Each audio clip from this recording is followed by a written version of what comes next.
from the state to federal level, privacy rights versus the public's right to know has been a subjective issue that goes beyond the courts. Author, professor, and former journalist Amy Guida explores how the tension between First Amendment and privacy rights has developed within digital media in the modern age. Guida's new book, Seek and Hide, The Tangled History of the Right to Privacy, dives deep into the history of freedom of the press in America and the impact that it has on privacy rights and the public interest. Amy, we thank you so much for joining us tonight. Oh, thanks so much for inviting me. So what influenced you to write this book?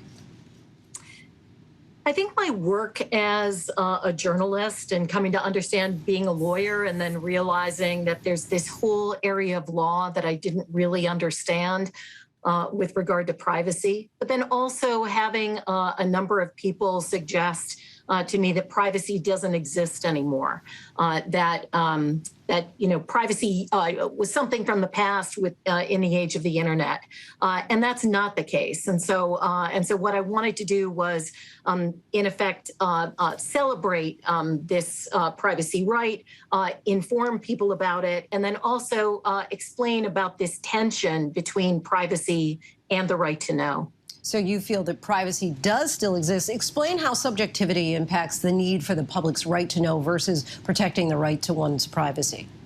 Sure. So for the first example is that when someone requests information from the government through the Freedom of Information Act or otherwise, there's a person there on the other end who decides whether or not that information is too private to be released. So there's that example. So it's a very subjective sort of question at times. But then also, if someone does reveal something about another that is highly private, a judge will then decide whether or not that revelation, that truth, can become the basis for a lawsuit. And often today, judges decide that in fact there is the basis for that sort of lawsuit. So it's very much a subjective question of what is news, what is it important for the public to know, and how exactly can information be determined as not newsworthy? That's a really great question. And that's part of the struggle here. Those sorts of areas that we've always protected in the United States, nudity, medical information, sexual information, some financial information, that judges are feeling more emboldened, I guess, to second guess today in the age of the internet. It used to be that judges didn't do that as often because they trusted journalists.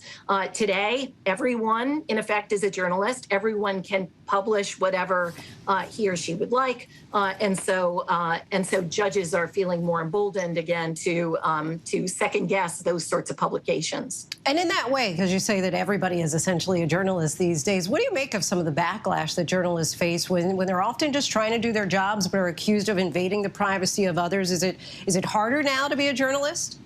Sure, I think it is. And I think part of the problem is that when judges write these sorts of decisions, they really don't understand what journalism is. They don't understand the ethics involved with journalism and how every day journalists make the call whether or not to report certain things or whether that information is too private, shouldn't be reported in some way.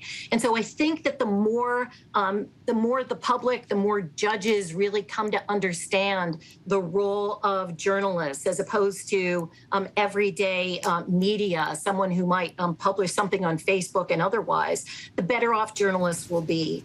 We aren't all journalists, and judges need to understand that.